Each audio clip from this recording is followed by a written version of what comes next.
Whoa, I really like your raspy voice. Thank you. I'm basically Bubble right now. Oh yeah, you do sound like Bubble right now. That's pretty funny. Roll 34. Wow. Yeah, you sound insane. Yeah. But that was great. Holy shit. I Yeah, suppose you could. I feel like hopefully we'll get better at watching it now because like honestly, we weren't really looking forward to it in a way. Yeah. It's Yeah, that makes good, but it's sense. painful. Yeah. Also, hi, Erilyn. Yes, this is true, and I'm in your nightmares. You're Oh, welcome. definitely. Daddy Bubble is all over your nightmares. Anyways, yeah, holy fuck. Getting. I mean, I feel like this finale is the best case scenario for how you end a show like this, and managing people's expectations is always going to be hard, especially when, I mean, you can't please everybody naturally, and you gotta stick to your guns, and you gotta stick the landing more than anything. And I think it does so with sincerity and earnestness. Yeah, Ow. that's true. It was definitely sincere and earnest. I still feel a lot of ways about it that are complicated, obviously. Mm-hmm. Um, and I guess I'm very frustrated with the. I guess in a very normal way, I'm frustrated with the ambiguity that's still left on the table because, as far as I know, Goose doesn't want to do any more digital circus. But Yeah. there's plot threads literally just laying there. It's like, yes, Bubble doesn't exist anymore, and the blue light that obviously was Bubble is now just going around the cyberspace of the CNA network or computer or whatever. What are they gonna do?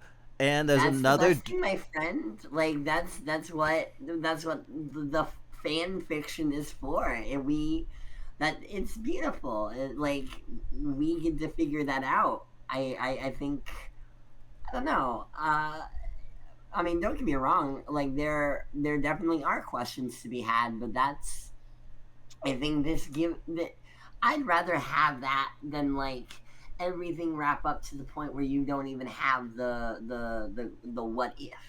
Like leaving you with the what if is so powerful to me. Uh, but I mean, I'm a open source pervert who likes the Steam community workshop. Hello, Hello. Oh yeah, that's fair. Oh wait, who is this? this is Silver. Oh hi. I guess we don't have a thingy for you, but hi Silver. Mm-hmm. Anybody else feel off during this finale? How so?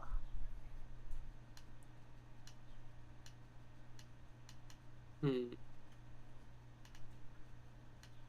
I'll try to get my thoughts in order. You two continue the discussion. All Okay. right. Well, I mean, I didn't feel great. Like, okay, so like you have the first half, and I think that like especially not being in the theater, I could really hone in on just like when you're in the theater, you have episode 8 first, and there's a clear beginning to episode 9. You know when it starts. But still, when you're in the darkness and you're in the theater, like the time is it's kind of wibbly wobbly, right? And so you get in, Yeah. and it like it going in, I couldn't tell you at what time Jack's abstracted, but going in, it's just like, oh, yeah, most of the episode, Jax is distracted. Like we get a few Mm-hmm. more lines, and we don't get all these backstory moments till after it's already done. And so, Yeah. like, it's really abstraction was a perfect way to explore Jax's psyche as a person who was not going to be open about it in the first place. So I was really interested in that, but I don't know. I do think that for me, the weirdest part was it seemed like it was telegraphing something going to change with the status quo about abstraction, and technically it did. We know that someone can communicate with someone who's abstracted. We know that now. But at the same time, it's just like, it feels like the thing with Kinger, where it's like Pomni didn't, in between all the moments that she had off screen, be like, hey, if we put a bucket on Kinger's head, he'll say stuff. And now I'm sitting here just like, so how long would it take for Pomni to say, so yeah, when I was hugging Jax, I was able to talk to them and saw their fantasies and all this stuff, and you ripped me out, right? It was, we were like coming to understand each other, and yeah.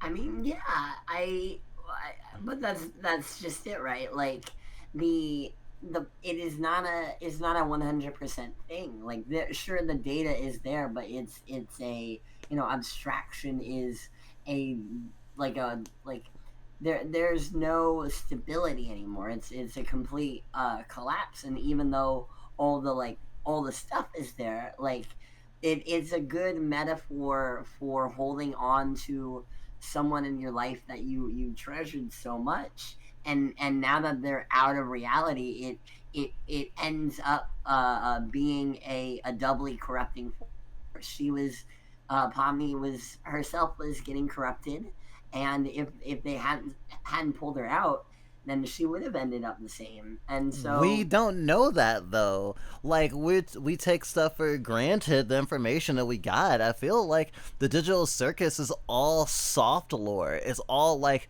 a soft magic system, because like we're led to believe that the abstraction didn't even exist as it was depicted in this last episode. But that was also because Kane didn't allow them to really interact with them. But my issue isn't that they didn't solve abstraction in the last episode. My issue is that it feels, whereas things like Scratch, I can totally, you know, be like, yeah, what a scenario, or, you know, fodder for if they ever do get a second season or whatever. It's not integral to feeling like this last episode was complete. But what does feel like a plot hole is that we don't get a chance to see any sort of discussion or any sort of like contending with the fact that they can communicate with people that have abstracted, because, you know, that would actually, they don't have the time to unpack that, and I understand that, but it's still glaringly there, and it makes me very unsatisfied, because you know what would happen? Everyone who lost someone in the circus will be like, okay, we need to do something. And yeah, they do get relocated to the aquarium or whatever, but I don't know, I feel like there would be a different context for how people are looking at abstraction. well, I think this maybe gets into the fact that, like, abstraction as metaphor versus like magic mechanic, right? Like the way that, like, in the computer world, in this circus, like, how people are able to access things, how apparently how people are, you know, stored, and like their data can be contained, and versus, like, what these things are, so like what they could be extrapolated to represent through grief and through loss, right? I think it would be, well, I agree, to the extent of, like, it would be interesting to see, you know, more exploration for, like, how, like, getting to navigate this is fascinating, right? Like, especially as a denizen who is in this world. But I also think, like, leaving it, I don't know. I don't want to play devil's advocate, because naturally we all have our own takeaways. But I do think that ambiguity, while there is definitely room to explore there, it leaves for a very interesting. It leaves for your mind to imaginate and wander. But yeah, I That's don't know. true. I mean, I think we gave you the criticism when we were talking about it before the last episode airing. of like talking about like the stuff that's there versus what's not there, and it's hard to contend with that with the space between those two things. And if I was going to contend Yeah. with the stuff that's actually there, then like we have to contend with not the literal abstraction, but the metaphorical abstraction. And if we do take it as death, which is certainly intended to some degree to be seen as death, then we have to contend with the fact that, and this is all like metatextual, because of it's like, oh yeah, like we know stuff that the author has said about their own work, and how that informs how we're interpreting stuff is not free of bias. But to think about the fact that Goose has talked about like having suffered through conversion therapy, and has sort of mentioned Jax in the purview of the sort of damage that makes someone unable to keep up relationships. And it doesn't have to be that exact sort of trauma, right? You don't have to go Jax experienced all the same things as Goose to come to the conclusions that I think I'm coming to. But just like, there is like this notion of like someone who is like so hurt and not allowing themselves to be loved, and basically sabotaging themselves and trying to make it so they're easier to discard for the convenience of others, that like it's actually a very, very, very sad and tragic end. It's just like Jax themselves literally going, I did this to myself. I think this is why I contest. I still very much like, even though like I think your perspective on this overall is like very like, I appreciate your perspective on this overall. I still very much hold my weird feelings about the big huge egg in the middle of the room, and it is tragic. All like, for Jax, everything is just immensely tragic, because it is just this obfuscation and this projection, this continuous denial.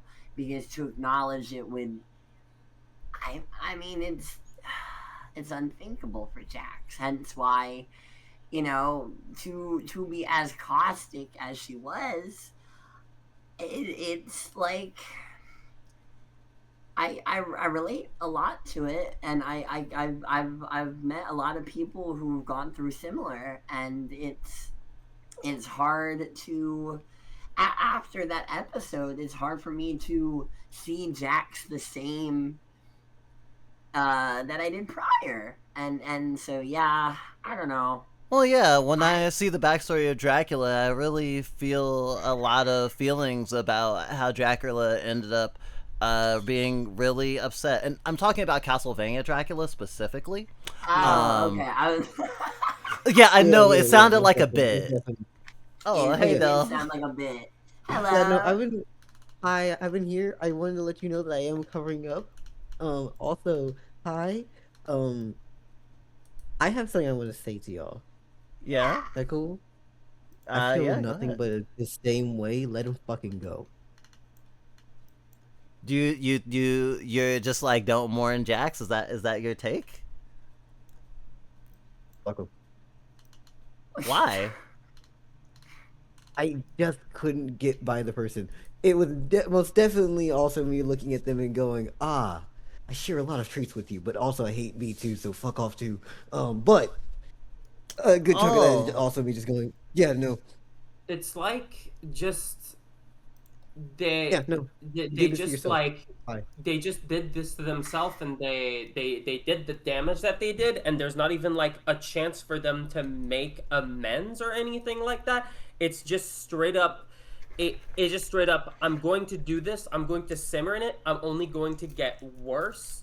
And there was plenty of chances to course correct, so like putting all of putting a little bit of like a pity party of like it this is like a tragedy or something. It's clear that like the sort of like show has been constructed from like a deep place of like regret, because Jar is like Jax is like such a star in the final episode and a star in the entire like series, as you see that clearly something like big is building up for them like until the last moment.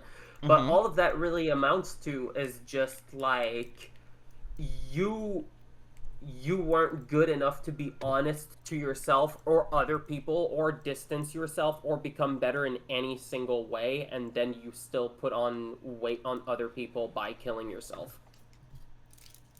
Well, yeah, like it's on some TV glow shit. It's if you don't address things, and sometimes you don't get a chance to, and it hurts, and you are left with the aftermath of how you treated people, and it is fucked up. But like, I think back to how aghast she was at like with Kinger being like, he messed up this fucking bad. How are you not all abandoning him? How are you all like like still like being his friend right now?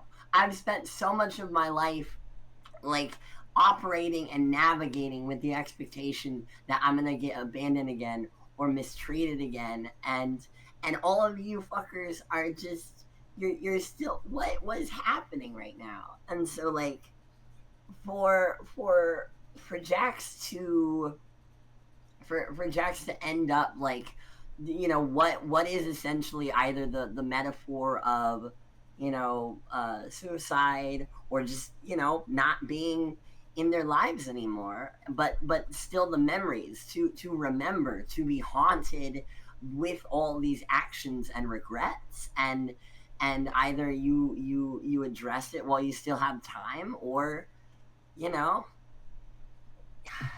you don't, and you don't get a second chance, and all you get are the memories.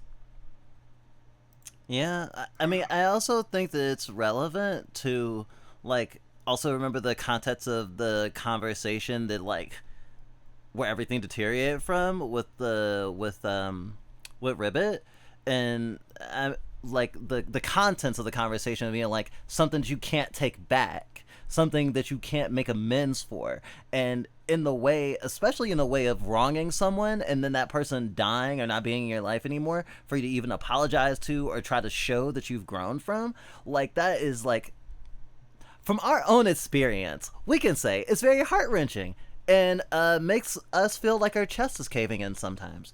But they're dealing with it, right? It's like everyone has that thing, because it's like they didn't know that they were gonna just end up in the circus and not be able to resolve any of the things that were happening in their life. They basically got isekai'd, right? Yeah. But like the body count and the responsibility just kept mounting up on Jax, but Jax was unwilling to share the burden of their pain, and so abstraction. Yeah. It's I can't stop seeing the parallels between it and TV Glow. Uh, it's Oh, certainly, because it also ends in a way that's just like, but if that's the case, then why can't they be happy? And then it just ends. yeah. Although, yes. Oh, go ahead. I was gonna say, although TV Glow, I want to say is, on one hand, TV Glow is really sad, but there is like some hope in TV Glow, because the last thing we see is the character seemingly going somewhere, not like giving up, not crawling into a ball. But with Circus, it's kind of like, oh yeah, now you became a puddle on the floor. We're sad for you, puddle on the floor. We're gonna go and play baseball now and play with the other person that we forgave, who did irreparable damage and probably did way more damage to us than you ever did. Bye. I mean, I guess the biggest thing, the biggest dangling theme is about, you know, as big of a, as much of a contentious thing as I think it might be, the idea of forgiveness, right? Mm-hmm. How can you forgive Cain for basically being Am, right? How, like, the first steps that he took were to not to change his behavior, to change his ways, right?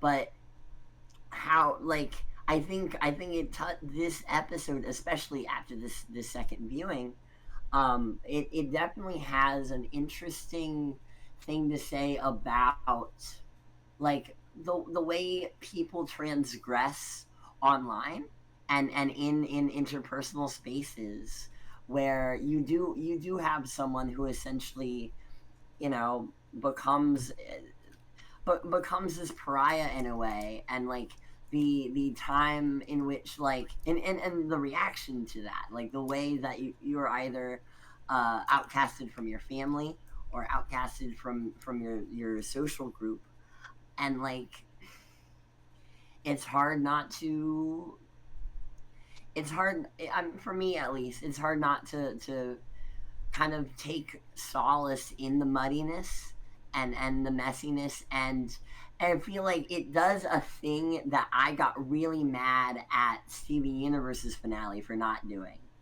I like just having a moment where they're like, why, you messed up, you genuinely did mess up, and, like, it's gonna take a second. It's not, we can't just, we're not gonna, it only takes a montage. We'll forgive you at the end of this montage. Okay, well, but otherwise it's gonna be another hour of, like, a bonus act where it's like, okay, like we're watching Cain progressively, like try and fail. Some things had to be there for brevity, I'm assuming. Well, yeah, if you think about, like, what we get to see within the entire series, like, the things that we get to see as opposed to a cadre of, like, of gags in different worlds and just playing around, like, the Digital Circus is actually very concise for what it is. Oh, yeah. Like, I have to assume if it was not shown on screen, Goose just thought that everything else that was on screen was more important to talk about. Yeah, but there's so much that could be, so much off script and off screen that could be, and that, like, that is the same kind of play space that, like, people enjoy from Homestuck or from Deltarune. These universes where they keep going on even after the creators have moved on to newer, cooler stuff, and that's beautiful, because that is longevity. That is, people, like, there are going to be people who take this show and run with it in more emotional ways that aren't going to be, like, the biggest problem is, like, the material way of getting a show like this all the way to the finish line, and the things you have to concede, and the ways that people are going to interact with this concessions, like, to get a show like this done when most of the time you're known for, like, Little Run Mo and your original songs. That's and then true. you have this, like, show that, because the internet, like, falls in love with it so hard from the pilot, that, like, everybody gloms onto it and it becomes mimetic, and then that mimesis spins off from people, like, riding the coattails and making post Elsa Gate slop and running around in schoolhouses wearing, like, handmade Digital Circus outfits to try and cater to an audience. We were at an amusement park a year or two ago, and there was these kids in, like, Digital Circus outfits, and we were with Big Sis, and she did not know. I mean, we were up to, I think maybe episode 3 was out, maybe, at that point. And we just immediately clocked it. It's like, oh, Digital Circus. And she goes, Digital Circus? What are you talking about? It's like, Digital Circus right there. And she expected to see, like, a sign or something, just like some kids in Digital Circus. It's like, are you sure? It's like, I am very sure. I have never been more sure in my life. And it's just like one of those things where it's like, ah, yes, the digital circus fandom. 30-something-year-olds that have the souls of children and 5-year-olds with the souls of 5-year-olds. I mean, it's the you could say it is the new My Little Pony, but that would be leaving a lot of nuance on the table. Well, we called in our latest video we called it My Little Pony for adults. Yeah. Hold on, what do you mean My Little Pony for adults? My Little Pony was already My Little Pony was hijacked by adults, but it was not directed at adults. And so like despite the mass and family appeal of Digital Circus, Goose has said that it is like for adults, so it's trying to tell an adult story, and I think that makes sense in terms of like worrying about like entropy and regrets and all this stuff. Like it definitely feels like it's contending with a lot of like more nuanced emotions that like I feel like if someone was watching really really young, it's when they come back to it in, years later that they'll really get like a really rich pull from it. Yeah. But I think every episode has at least one thing you can kind of like get from like the plot and the struggles that kind of relate to the struggles of like life and relating to people and stuff for the average, well, Western adult, I guess. I mean, for me, it's mostly been my balm for capitalist realism, because the metaphor of the circus as a dimension in which you are thrown into and thrusted thusly, and you just gotta make the best of it. And like it is very interesting. Like it goes with that metaphor until it kind of cessates with it, which is like, I don't know. I'm not expecting Digital Circus to be the next Conquest of Bread. This show has Labubu's. Well, I mean, I think I gave up on Digital Circus being radical in any sort of pop culture sense, other than indie thing made money once they did the Fortnite thing. I was actually really sad at the Fortnite thing. I mean, yeah. I'm thinking long and hard about if I end up getting my long-term project done and I get reached out by Epic, I'm probably not gonna take them up on the offer, but also like, well, I think that oh, sorry, you go first, Silver. It's maybe Val that's been trying to talk. Yeah, that's me. And oh, my bad. Sorry. It's money to fund your next project. Yeah, it's true. As the law of capitalist morality goes, the quote goes, "You gotta get your bag." I hate that phrase. Get your bread, get your bag, get your coin, get your money, get your bones. What you need. If you don't got anything, then you're gonna die. Go ahead, man. Then you better fucking try. If you won't do it, they'll pay you 2 pieces of silver, take you for a walk, and then put you in the dirt. Something's gonna hurt. Our version of everything around me. Gosh. What? What'd you say? I said cash rules everything around me. Cream, get the money. $dollar bills, y'all. I have such colorful friends. Hold on. Here's the thing, right? I love your little yippee laugh. Second off, I just gotta ask. You also freestyling, or were we actually referencing 2 different songs? I was referencing a song. Yeah, we were both referencing songs. No, I was freestyling. Hell yeah. That was fucking awesome. I was hoping we were both freestyle. I was like, fuck yeah. I can freestyle. No, I was referencing. Genesis is a rapper. I know, which is why I was asking. I was like, of course. Going for this, and, yeah. Well, if I was freestyling, usually my songs are not pro-capitalism. Yeah, no, fair indeed. Oh, I see. It's like you would never from your heart of hearts go dollar bill, y'all. No, never in my fucking life. If that were the case, I would not be me. That would be the sign you got that I'd be replaced. Playing a character of that kind for like a sort of like really somber thing somber look is something that I feel it hits hard. A la Dead Channel Sky, what was it again? I forgot Dead Channel Sky.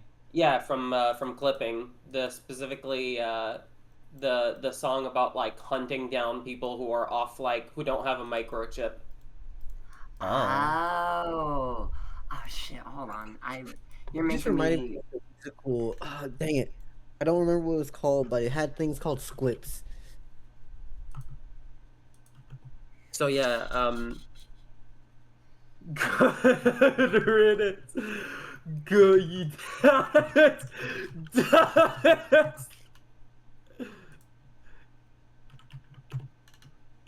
It's gonna be great. So, if you want to know how I felt about that episode, those were the thumbnails that I used for my reaction video. Wow. It's funny we were making content at the same time. I said that word. Yeah, baby. You gotta put $1 in the swear jar. Why can't you just call them videos? Yeah, no, I usually call them like my reaction videos, but content is completely fair. Now, here's the thing, right? I don't like the term content anymore. I don't care about the term at this point. The term is just a good way to describe when you're making artistic things that are intended to drive value or money. That's the only reason why I use it. When I just say, oh, I'm making art, that's how I distinguish the two. The non-profit versus the profit. I guess it's fair. Yeah. It is a state of what it is. Do not be worried about it. I do not look at shit and then go, oh, it is disgusting. I just go, that is shit. It is what it is. Wow. You're so real. I tried to be. And I find that it hurts a lot more than I thought it would be. I want to air out a fucked up thing that's been in my head pretty much for the last couple of days leading up to this episode. Especially because I have fully like I've come to a new level of terms with the fact that like no political position is inherently like immune to like a like bad faith like crusty reading of something. And what I mean by that is exemplify it by I hope that I don't monkey paw this, but I can imagine that there are going to be people who are mad at Michael Kovac for as it would be phrased, how could you possibly hire a cis guy to play a trans woman? How dare you let Michael Kovac play Jax? That was transphobic. Every single person I know who does that, in my mind, in the heart of hearts, can go fuck themselves. I don't believe the identity of someone should be the same thing that matches up to the actor or even the character. For fuck's sake, I don't care. Now, hold up, wait a second. Let me actually continue. Do not go casting a bunch of black people as white people and vice versa or otherwise without reason or deciding to have it be explained within the actual material or by the authors and people who are writing and or creating it. There's my tagline before I get my ass in clipped. I see. Before we throw you in the pit. Considering the conversation you had with Glitch earlier today, I'm not surprised that's your take. I don't think the role should be policed. I don't want them to be policed, no, but I also understand for certain reasons you do not put certain people in certain roles. Just like, please, don't take that out of the context. I think I've pretty much said all the things that I had in mind, so I'm gonna leave y'all to do this. All right. Thanks for stopping by. Have a good time. Also, I have a question. So, I Yeah. get that some people want Jax to either be redeemed or brought back from whatever this is. I personally don't even see corruption or abstraction in this case as death. I've mainly focused on it as psychological collapse and almost akin to a state of dementia or even just like ego death at best. I personally look at all this and then go, yeah, no, Jax, this is what you got. This is what you set yourself up for. That's it. Same way, I also don't feel like them inviting Kane back was entirely weird to me. I was just like, ah, that's great, Kane. I was expecting him to start doing the whole like God in the sky, oh, fix this whenever you say something, or just this never actually coming out and reaching out. Because as far as I'm concerned, who the fuck said that you were allowed to come back? Who the hell says that we need you back? I They gone. mean, it's easy to cast someone out, but like the hardest thing to do is have the conversation. Yes, And it's a high allostatic load all over again. What? Like Hot allostatic load. It's fucking Christ. Like literally in the annals of time, for you to understand some of the stuff we're talking about is always going to come back to it's high allostatic foundational load. text. It's like talking to Marx and Engels and not having. Okay. So like, what's going on or what's happening? No, what is it? I guess I'll go for it. High allostatic load is an essay written by a game dev that goes by the moniker of Porpatine, who is a trans woman and talks about a trans feminine perspective, her own lived experience of social death and like the pitfalls of community and how some of the tenets that we espouse about like leftist or inclusive or like social justice related community can oftentimes hide people doing damaging things and hurting people while talking out of the other side of their mouth. It's foundational because it talks about, in a lot of ways, being in a minority who has reasons why they're acting maladaptively. So if we were to actually talk about it in the frame of Jax, you have a person who has been fucked up in some way, or they're irregular in some way, especially, or they are unsuited for certain types of like stress or whatever, and that is sort of a justification on top of any sort of transgressions to oust this person from community or to push this person in certain directions. That is to say, compliance with certain like community tenets. What's an easy one? I guess like how autistic people might do social faux pas and then be assumed to be like really selfish, like the autistic trait of saying, oh yeah, I relate to the thing that you're struggling with. Let me tell you about a time I struggled with it. And then the person doesn't think, oh, this person's trying to connect and empathize with me. They go, oh, this person's a narcissist who is trying to take the power out of the conversation from me. Stuff like that. And how that's used to basically villainize people or kind of put them in a position where it makes the most sense for them to just like isolate themselves or kill themselves. Yeah. And there's something to be said about the fact that the greatest thesis of this show is you do need people in this fucked up world that's cruel and nonsensical and always moving and shifting. The main thing that keeps us alive is other people. Like both Jax thought she was beyond redemption, Kane thought he was beyond redemption, and I don't think anybody's beyond redemption. Like, people do fuck up. People do make awful fucking mistakes. People are assholes. But nobody deserves to be deprived from understanding and meaning and socializing and people, like you got to keep living. And if you're deprived from a source of, you know, getting another, I mean, you know, obviously I don't want to like, I don't want this to be misconstrued as like, because if someone's being abusive, like, and you don't want to keep them, like, if they have someone they're being mean to, obviously that needs to be addressed. But like when it comes to, you know, actual change, the hardest part is the difficult conversation and mediation between people. It's not easy, it's not straightforward, nor is it pleasant, but it is a necessary thing if you, because otherwise it's just a shrinking circle. Otherwise you do just straight up end with everybody in the circus abstracting.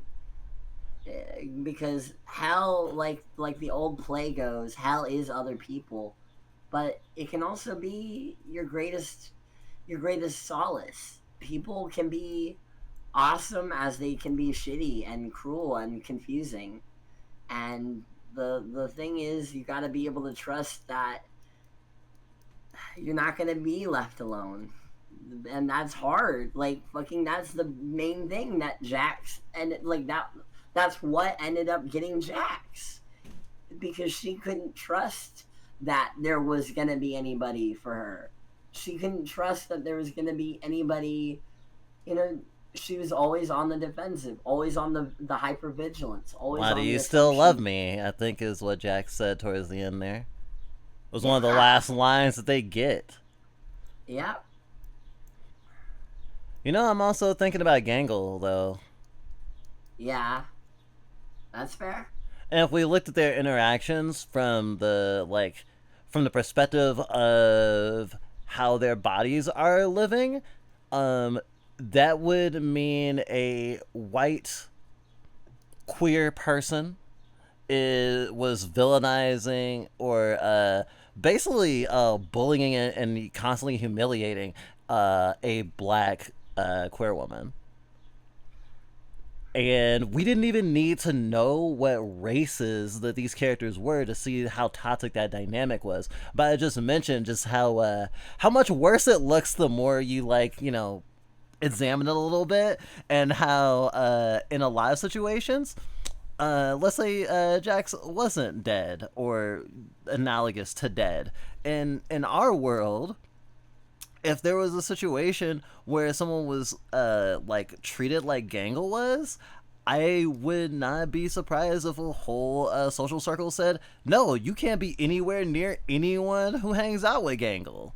I mean, we've seen this. We've experienced this. We've known people who are basically like, you're still Discord friends with the person who abused me. What are you going to do about it? Yeah. Which honestly sounds something more like what Zubul will say. I don't think Gangle would ever say that. I mean, Gangle feels bad about not being able to cry for Jax. I'm gonna be straight up. I don't think they need to. I'm just me. Well, I mean, they want to. Gangle wants to. It's fine if they want to. I mean, you don't have to cry for your abusers. I will. I mean, Gangle. They did but that's also. But well, I don't know if they cry. I mean, I don't know if you recognize, but Gangle always has tears in their eyes because of the sadness mask. Right. So I'm not sure if that really counts. And they didn't have a funeral for Jax. On screen, we did not see one. But it'll also be kind of weird because Jax is literally sitting in the fucking tent. This is why I don't see it as a thing like, oh, he's dead. I see it a lot more of a, sure, maybe they're not really meant to. Maybe this is just a secret third thing. It's not life and it's not death. It's this upsetting liminality between the two. Genesis? Yeah. How does the thing that was never alive die? Good question. By being forgotten. He's not forgotten. They're not forgotten. She's not forgotten. I'm gonna be straight up with you. I was never even clocking the transness of this. I was just like, ah, neat. I knew about it from other people telling me, but overall, I was just like, neat. As someone deep into the minds of transness, it almost slipped my mind just how much they wanted to, like, it felt like they wanted to say the thing without literally saying the thing. Whereas with the Bridget thing, it's like, yeah, I'm a girl. I'm gonna tell people I'm a girl. And before, in the last fight, I was telling people I was a boy and correcting them. I'm a girl, right?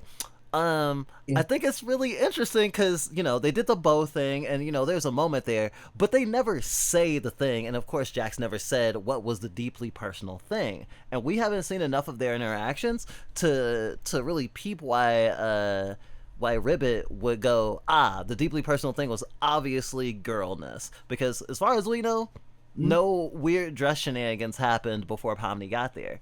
But, Isn't She Lovely was not cheap to put in that episode. It was a deliberate choice, and it is so wink and nod. It is the most wink and nod. You don't have a whole thing going, isn't she lovely, with the characters going by he, him pronouns the entire show, and it doesn't mean anything. You wanna know what's even worse? I was so wrong on it. Like, okay, I wasn't aware or peeping the transness like the first 2-3 episodes. By the time people were really telling me, you know what I was thinking? What? Trans mask. I was like, so that's why I legit was thinking that Kane was an asshole. It was like, we're gonna put him in a dress even though they are trans mask. I was like, oh, you fucking asshole, Kane. There are people who had that thought because they were also like, well, obviously everyone's room is meant to mock them. So if Jax has a girly room, then Jax has a problem with femininity. Also, I legit was at one point, I'd paused the video because reaction video, right? I was paused the video when it was just like, yeah, no, a lot of the same situations in terms of family and all that. Unpaused it immediately. So I pushed my mom. I was like, yeah, no, I can understand it. And later, I was like, no, left. We had the opposite happen. We learned that apparently, trauma warning. If anyone doesn't want to hear about Fluff's childhood trauma, mute yourself for the next 1 minute. I want to say we were maybe like 14 and we tried to jump into one of our parents' arms. And what we now recognize was a trauma response. She dropped us and just started stomping the shit out of us. And we were very confused. She didn't really hit us a lot. Other than, you know, spankings, you know, black parents, belts, whatever. But it was just like, it was such a thing. And now we're like, wow, you really felt like you had to defend yourself against something. And it's just like, wow, you really thought we were dangerous. I guess a 14-year-old isn't a child anymore. I'll be straight up with you. 14-year-old could do some damage. But, I get what you mean. Well, honestly, okay, so our deepest shame about how we've been thinking about the digital circus and characters, and especially Jax, was we identify with Jax way too much, which also informs this, but we grabbed on a wholesale to the thought process that some people had in the fandom around episode, probably around the they get guns episode, because of that really troubling Jax monologue. Everyone was like, Kane's gonna become abstracted or not be able to function in the circus anymore, and Jax is gonna take his place because Jax already knows how to manifest, as we know, and said all that stuff about being playthings. And so, like, the thought of the ending is gonna be basically I have no mouth and I must scream, but Jax is actually Am, or some shit like that, right? Filling the power vacuum happens in fiction all the time. And when it didn't happen, and then we got to episode 8, and then pressing the button, and everyone has these mixed feelings, and it feels really weird, and you're just like, what the fuck? how do we process this? And people were still like, I don't know, maybe Jax will become the villain. But obviously Jax is, unraveling and unraveling. And honestly, we didn't identify with Jax until like episode 7 or 8. At least not directly. Being a cartoon character, yes, but the like sort of not caring about people. The not caring about people. No, we definitely identify with self-destruction. I was like, yeah. But the thing was, we went in fully believing that Jax was about to be the villain. We thought that the whole hour-long thingy was going to be them trying to figure out how to kill Jax. I'll be straight up with you. When I saw Pomni pull out the gun, I just like, all right, get over with. Put the dog down. Yeah, I really didn't have any. It did feel like a dark moment. Oh, it was the darkest moment of the entire show, honestly. Reminds me of that Yogi Bear clip. The moment I saw him extract in a previous episode, I was just like starting to. I was like, they're gone. They're gonna put him down at some point. And since we don't have the like, and even when we saw everyone putting those little panels and learning how to manifest and do stuff, I was just like, oh, we're gonna unearth the ground and then bury him. We're getting rid of him. Oh my god! At no point was I ever. My entire reaction was just me going, why are we focused on this dude for so long? Get him out the way.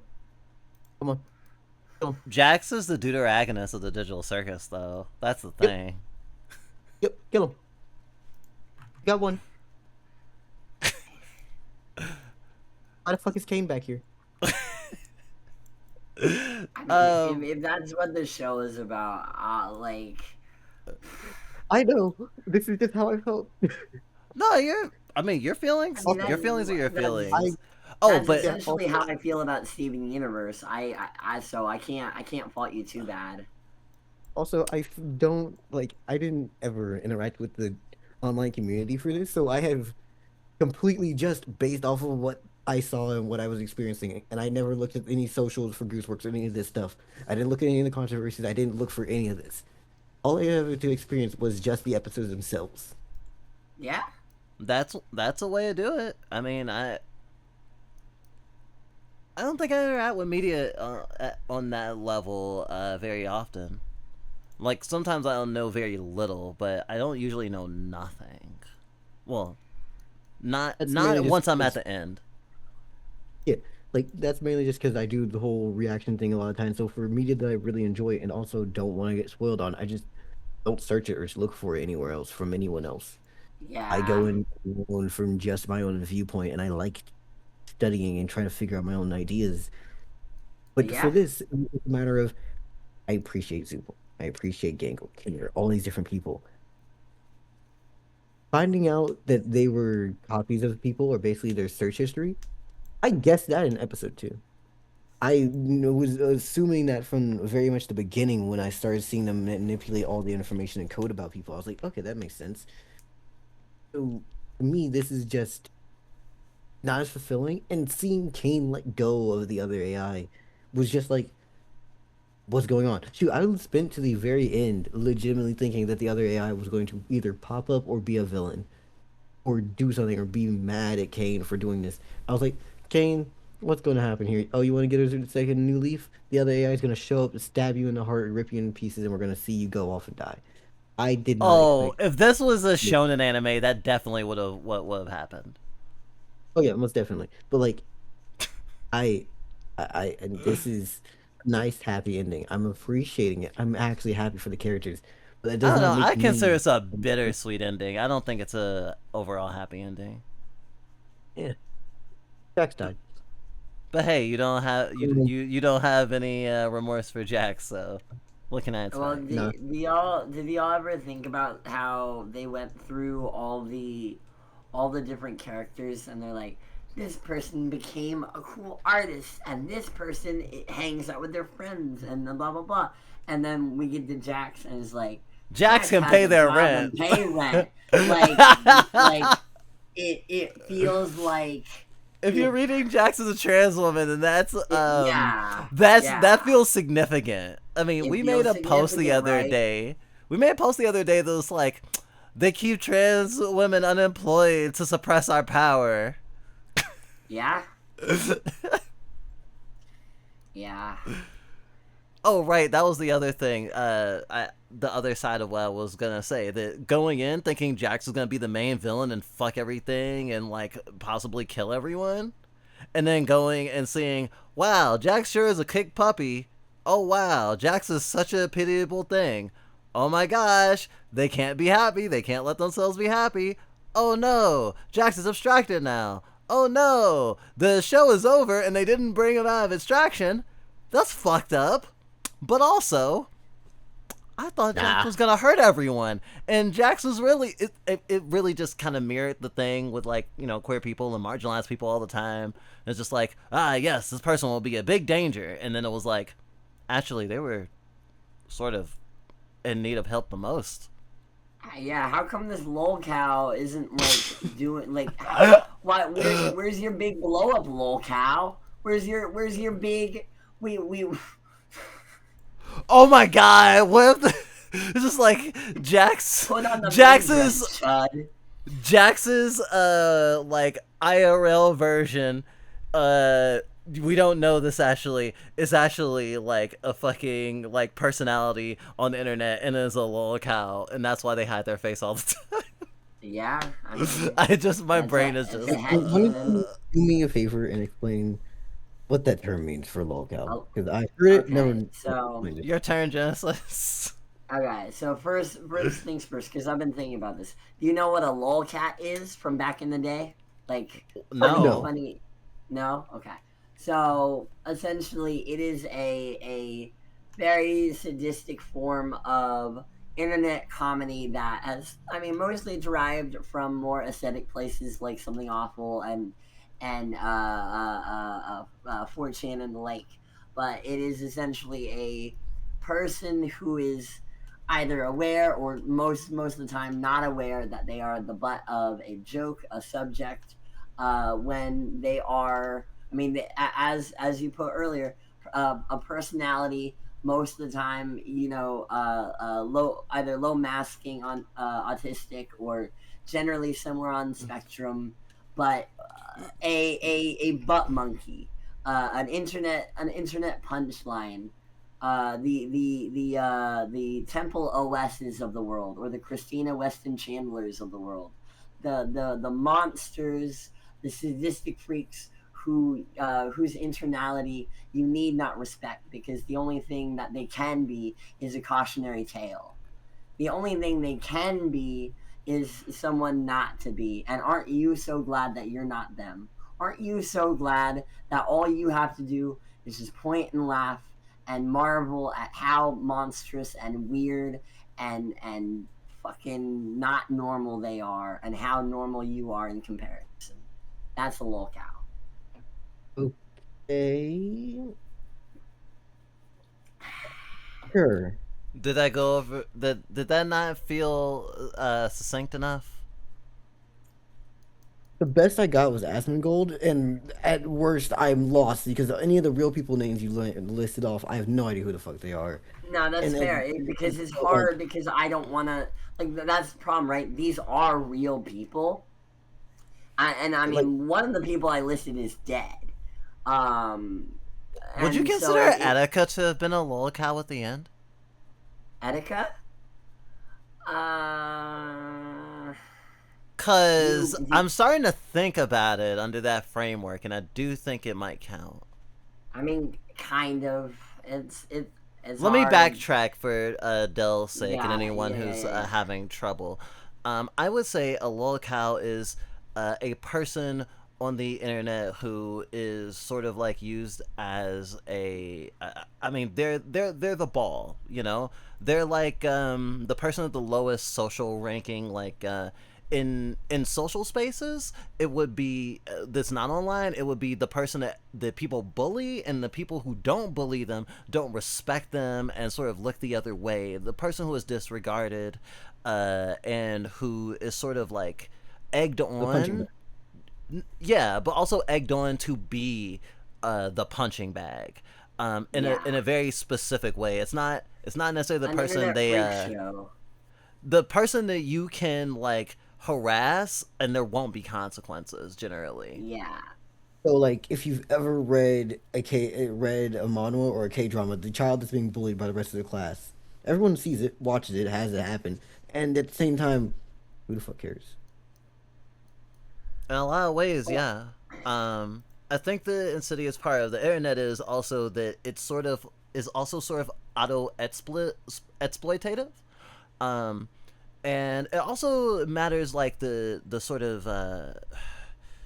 the context in which we're talking about it, because you mentioned Asmongold as a lolcow, and I think a lot of people would struggle to really have empathy or sympathy for a lot of lolcow figures, because they also often come off as, if not like maybe innocent and dense, as like potentially harmful or an asshole. There's the one mukbang guy that like he was a Nikocado Avocado. Yes. Yeah, Nikocado Avocado. Nikocado Avocado basically is does not have to worry about rent probably for the rest of his life from being a successful lolcow. Because you can be an internet personality and make money, even if they are like, you know, making all this shit at your expense. Yeah. How would you feel, Fanta, if you woke up, you were on the run and you woke up in the body of a lolcow, like your avatar was a lolcow? I think that's the story of Jax. I think that's ultimately like, well, okay, it's hard to, okay, I think Jax is sort of a lolcow in the meta sense, but with the natural Circus, definitely not. If anything, Gangle's the lolcow. Jax is lolcow. I suppose. I think the thing that is the distinctive factor is, right, like, because most of the time, like, is it a matter of, I mean, most of the time it's optics, right? Like, is Kange a lolcow? Because I think that there's a thing that's happening here, that when you're assigning a lolcow to someone, you're assigning it in a way where it's like not punching down, but rather like seeking down. Like you're looking at lolcows as inherently lower on the totem pole than like me or you or Dell. But like many lolcows have more fame than us, could probably get us put on Kiwi Farms if they tried hard enough. Like they also have power. It's all about, well, like the frame that you're looking at it from. Yeah, well, I think two different things. One, I think the fucked up thing is the fact that it takes just the right circumstances, but it could happen to anyone.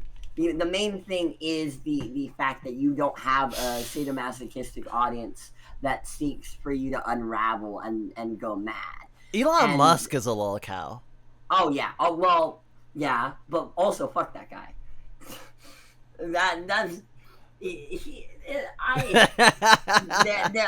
Look. There's a level of empathy, I want to say, overall, that I think Digital Circus has for its very problematic characters like Jax, because Jax takes this anxiety, takes this not knowing, and drowns it, just straight up asphyxiates it in a nihilistic detachment and a projected humor defense mechanism.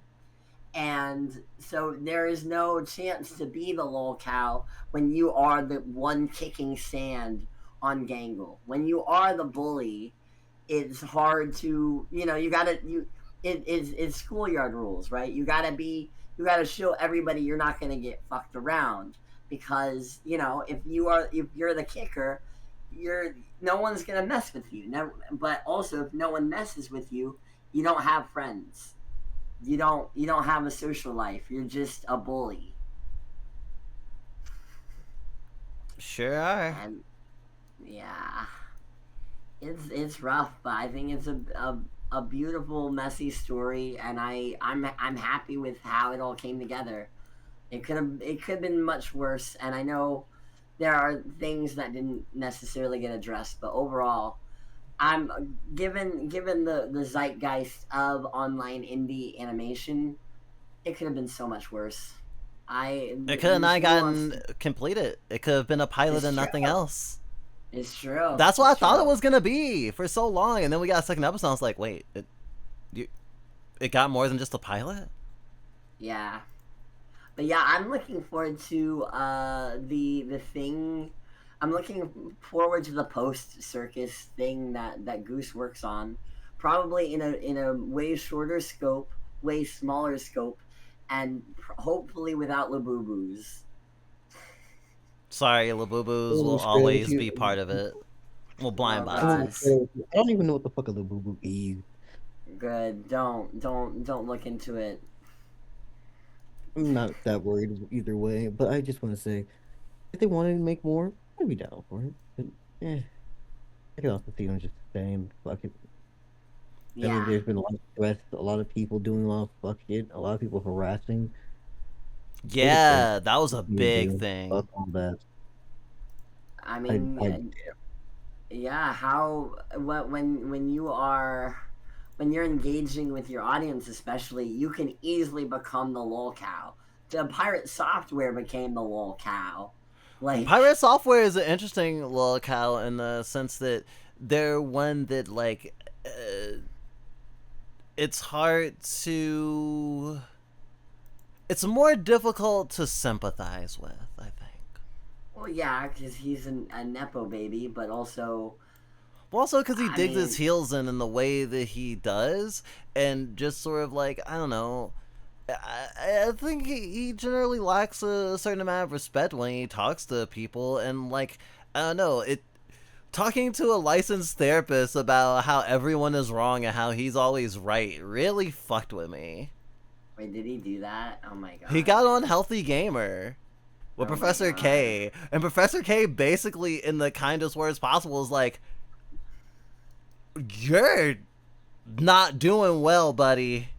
I if like honestly, comparing Pirate Software and Jax is actually really interesting because they both won't admit when they're wrong.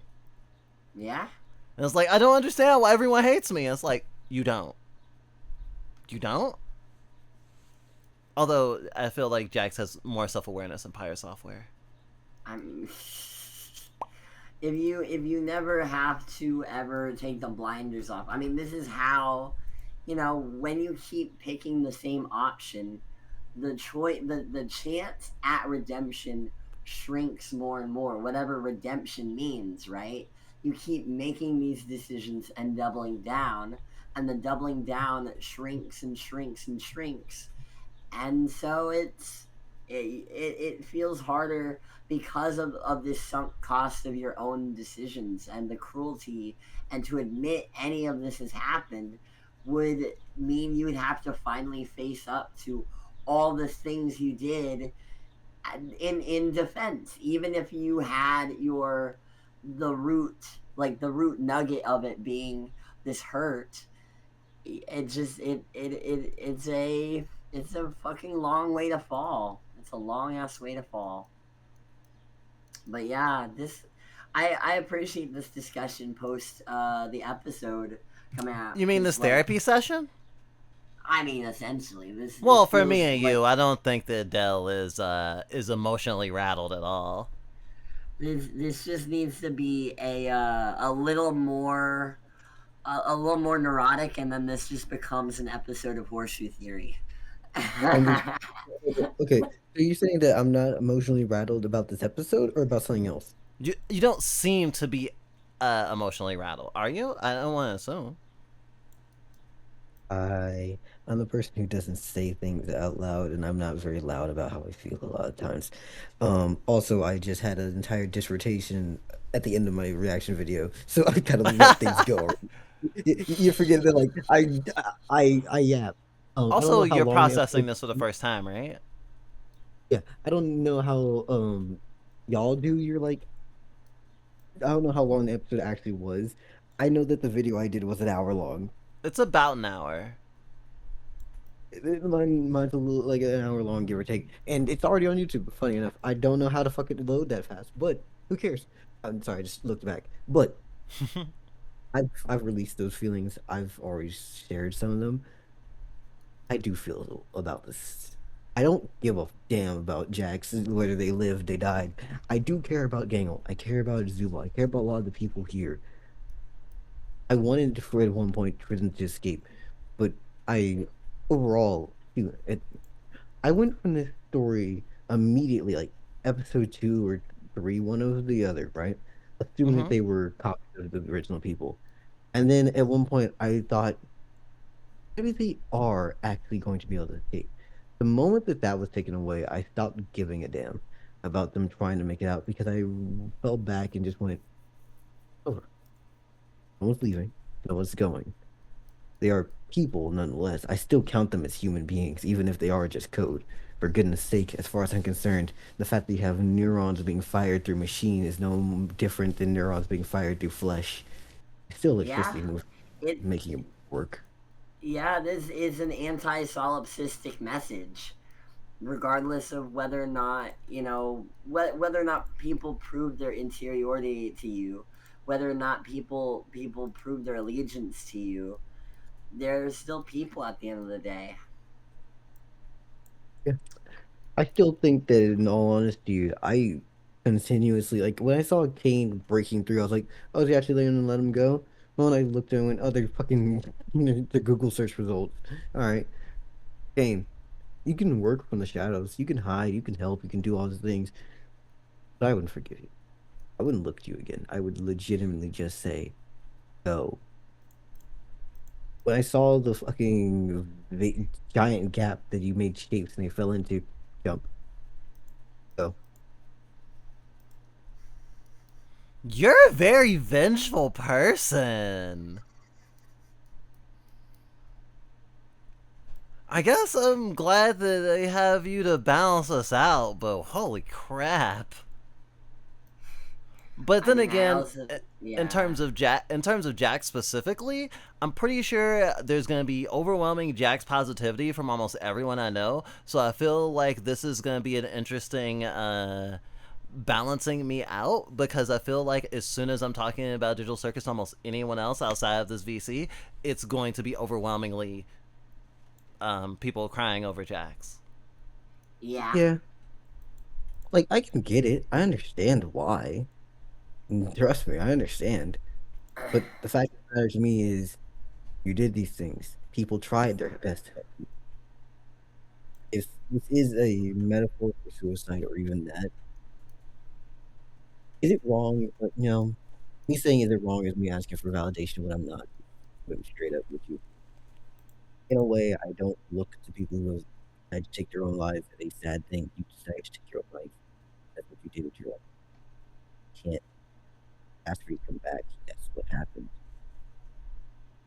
I can't be sorry for you, Jax. You did this. I respect your choice. It's your life. You lived it. You chose what you did. That's it.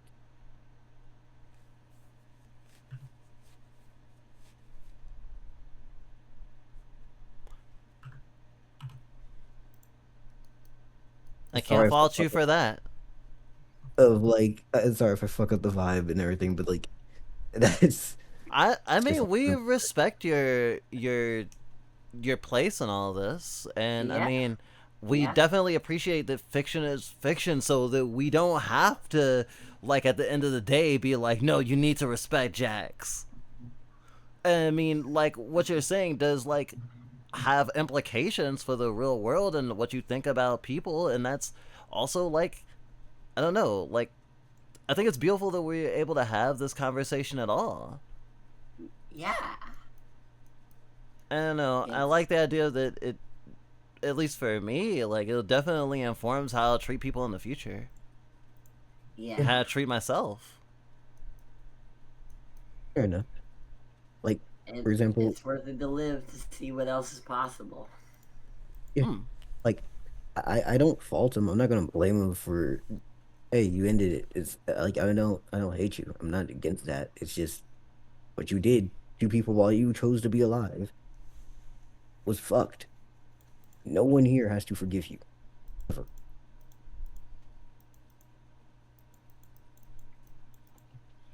Doesn't mean you can't go on and do other things to be good to other people, which is partially the reason why I'm so goddamn angry with Jax to a degree. Is you were around for all this time. After Ribbit, you could have done more. After fucking Ragatha, you could have done more. So many people have gone to you. You pushed all of that away. That was your choice. That was your options. Okay. But now, who was left for you? No one. Pomni still wanted to reach out to you. Congratulations. That's beautiful. But I mean, I'm going to.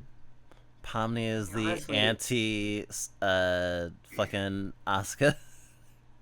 Yeah, the more I think about it, like, more and more, all this does build up to, like, it does feel like almost kind of a suicidal pushing away, which, like, where does that come from? Oh, it comes from not wanting to admit the thing, and what was the thing that like, caused all of this backsliding and this downward motion was acknowledging you might be, you know, you might be friend of Ozma, and that has implications for your life, and it is scary, but man, I mean, I don't know. It's at the end of the day, what is what is, and for the people who are inspired to make, like, powerful stories like this, I think it's gonna, like, create more chances for, you know, what ifs with other characters. What happens when you do fucking humble yourself and allow yourself to see what would normally be impossible. That's why, like, in Homestuck, with everybody headcanoning June Egbert, the main protagonist, being a trans woman, ended up kind of being quasi-canonized, and also one of the most discursive pieces of events that happened in that fandom's history.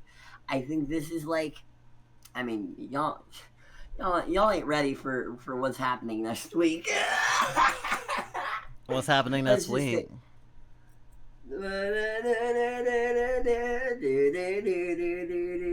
Oh, right. New Deltarune. Oh yeah. Yeah, we're doing Chastity Rune again, so we're probably not playing it till October. That's fair. I'll be straight up with you. I operate with Deltarune on one wavelength. And this may be the fucked up wavelength. Important. What if the weird route is just the real ending? That's what some people think it might be. That's an upsetting thought. Maybe. We'll see. We will see. I mean, considering how Undertale was and how the prophecy comes true, whether you do the genocide run or any other run, I think it's gonna be one of those things where it's like, it's just a different interpretation of the story. Like, yeah, it could go one way or the other, and it's really just how you phrase it. It's true. Well, this all being said, I'm gonna return back into Pixels because this meat body is getting way too hot. But thank you so much for this discussion. I'm looking forward to the rest of this stream. Thank you. I'm proud of y'all, and this has been a kick-ass one so far. Happy fucking Juneteenth, y'all. Happy Juneteenth. This has been amazing. Yeah. Okay, I'm summoning myself into the Shadow Realm. Oh my god! We should have put Zubul next to Gangle, because Zubul definitely would have came with Gangle to the function. Hey. Yes? I will say this. You don't understand how highly I reacted to seeing the little end credit screen of Ragatha walking by that room, just like, finally, he turned off safe search. God damn. Yeah, they get to fuck. Finally. Yo, somebody let Kinger get with his wife. God damn it. Well, too bad she's abstracted. Well, I guess you could What? kind of. Oh gosh, the implications of sets with abstractions. I said what I said. I said what I said. Interspecies reviewers crossover. Interspecies reviewers crossover? No. They're still the same person. Motherfucker, we know that they can literally reach out to the abstractions now. Kinger, go talk to your wife.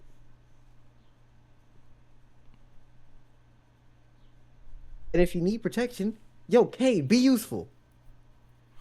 That's less of protection and more of like that's like taking the cure afterwards. Nah, do that shit in the middle. Just continuously keep fucking applying that shit while I'm going ham. Fuck it. This is. You're so stupid. I'm gonna stop that line of thought before I continue. It's not that bad, but still, fucking Christ. No, I was gonna lean into the interspecies reviewers angle of what you were about to say. Oh, I see. Did not put yes, I was in gonna talk Mario. about slimes. Dissolve. No, but now I want this group to do a watch through of BoJack Horseman. Oh gosh, if we did a if we did a podcast reviewing BoJack Horseman episode by episode, gosh. Here's the thing, right? I'd be down to do that with you. The thing is, I only know so little about BoJack Horseman, right? I'm almost completely fine, except for like, I think I watched one video like 2 or 3 years ago that was just a combination of people saying, "Hey BoJack, why are you basically the reason for all of your problems?" And I don't know what's actually about it. I just know that that's a video that exists out there. Okay, I'll keep that in mind. How I reacted to Jax here. Oh, BoJack Horseman is a million times worse than Jax. Like, bar none. So I was just like, I feel like I might know what standpoint I might end up taking. Oh, I'm sure. I don't think you'll have. I think it'll go up and down from season to season, but by the end, I'm pretty sure you'll be in the same place. Yeah, I was gonna say like I don't know what it would be like for me to actually do that with you with a watch through with you, but I feel like I know where it's gonna end. Christ. All right, well I'll keep that in mind. Oh yeah. I guess we'll end us talking about the digital circus here. We've already talked about it for 122 minutes. Oh, you're keeping track. But I have a question for you. Yeah? What's next on the docket for the stream? Well, let's see. Do we have the thingy still open? Yeah, we do. Okay, so Digital Circus watching wasn't on here on a specific in a specific place. We did play the path at least once, so we might go back to playing the path more later. Once we get through everything else, we still need to play El Paso Elsewhere. That's probably going to come after we come back from our Nets break, because that will take at least as much time as both watching that episode of Digital Circus took, and this conversation just now, and probably more than that. Though we have played it before, so we should be able to clear it a little bit faster than when we first played it. But honestly, it'll probably take at least 4 hours to beat, 3 or 4 hours to beat. So Rabbit Hole and Wendigo Blue are definitely important. We didn't read literally the Wikipedia for Juneteenth, but I mean, like, we've for years talked about like read from the Wikipedia and stuff like that, so we might not do that so much this year. We do have some writings of Black Thought, one specifically about Juneteenth that we found in the Anarchist library, as well as we did save one of our PowerPoints about intersectionality with the civil rights movement and like queer civil rights that might be interesting to explore. But I think we want to definitely do a game, at least 1 or 2 games before we go back to doing like long-winded reading analysis, because we've already done so much reading and analysis already. Though I guess I want to get at least for this episode even. Huh? I said you did a little bit of analysis even for the episode. Oh yeah, for sure. I have a watch along and basically an episode podcast. We've gotten so many videos out of this already. If you let me know, tag me. Okay. Yeah, when we post it, we'll at you. I guess we can at you on YouTube too.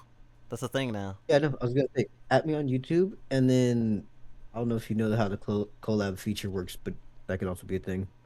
That way, basically, people from my side just get the recommendation as well of your stuff. Ah, okay. On YouTube, you mean? I'll tell you more. Yeah, I'll tell you more about it if you don't know what it is.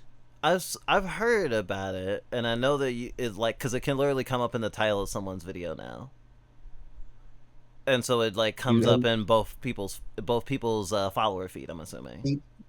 Yep. Gotcha. It's just a thing you look at under see more in your video uploads, and you can just do it. Not hard. Okay. You just have to send someone the link with it. If you need more to talk about it, I'll talk to you about it after stream, unless you want to have that conversation right now. Be after stream. All right. Now, here's a question. Do you want people right now in call with you, or you want me to dip? You can stay on call, at least through the Nets activity. All right, then. Okay.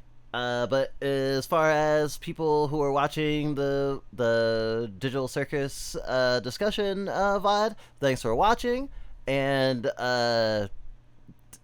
tip your VTubers.